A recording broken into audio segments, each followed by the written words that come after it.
এখানে voter slip না, voter স্লিপে ভোটারের ইনফরমেশন থাকবে, প্রার্থীর ইনফরমেশন না। এটা কোনোভাবে ভোটার স্লিপ না স্যার। তাহলে তো প্রচারণা তো আপনি 24 ঘন্টা আগে বন্ধ করার কথা ছিল না, তাহলে তো সবাই লিফলেট বিতরণ করতে পারতো গতকালকে আজকেও। স্যার এটা আচরণবিধির সুস্পষ্ট লঙ্ঘন হচ্ছে স্যার। আপনি যদি এই ব্যাপারে ব্যবস্থা গ্রহণ না করেন তাহলে আমরা মনে করব যে আপনি ছাত্র দলকে সুযোগ করে দেওয়ার জন্য বারবার আপনার যে আইন পরিবর্তন করছেন সেটার প্রক্রিয়ার অংশই হচ্ছে এটা। স্যার আমি আশা রাখবো আপনি আপনার টিম পাঠিয়ে এ ব্যাপারে ব্যবস্থা গ্রহণ করবেন।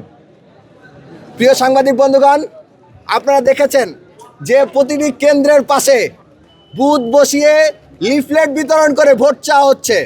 আপনারা যান দেখতে পাবেন লিফলেট বিতরণ করা হচ্ছে। ভোটার স্লিপ দেওয়ার নিয়ম রয়েছে, কিন্তু এটা তো ভোটার স্লিপ না। ভোটার স্লিপে কি থাকে বিগত নির্বাচনগুলো আপনি পর্যবেক্ষণ করুন। ভোটার স্লিপের কোনো ব্যাখ্যা কি আপনার এই আচরণবিধিতে আছে? ভোটার স্লিপ মানেটা কি? ভোটার স্লিপ মানে হচ্ছে ভোটারের ইনফরমেশন থাকবে, ভোটারের কোন বুথে ভোট দিতে হবে, কোন রুমে তার ভোট, বা হচ্ছে তার ভোটার নাম্বার কত, এগুলো খুঁজে বের করে দেওয়ার নাম হচ্ছে ভোটার স্লিপ। কিন্তু এখানে দেওয়া হচ্ছে লিফলেট।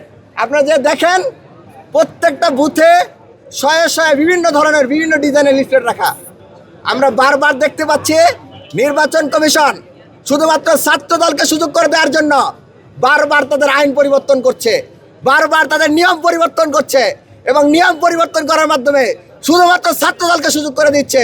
যদি শুধুমাত্র এই নির্বাচন হয়ে থাকে ছাত্র দলকে সুযোগ করে দেওয়ার, তাহলে শিক্ষার্থীরা বাধ্য হবে এই বিষয়ে পরবর্তী তাদের সিদ্ধান্ত জানানোর জন্য, অবস্থান জানানোর জন্য। আপনাদের প্রতি আহ্বান জানাবো, আপনারা বুথগুলো দেখুন, প্রত্যেকটা বুথে লিফলেট রাখা। বুথগুলো দেখুন আপনারা। আর কারো বুথ আছে?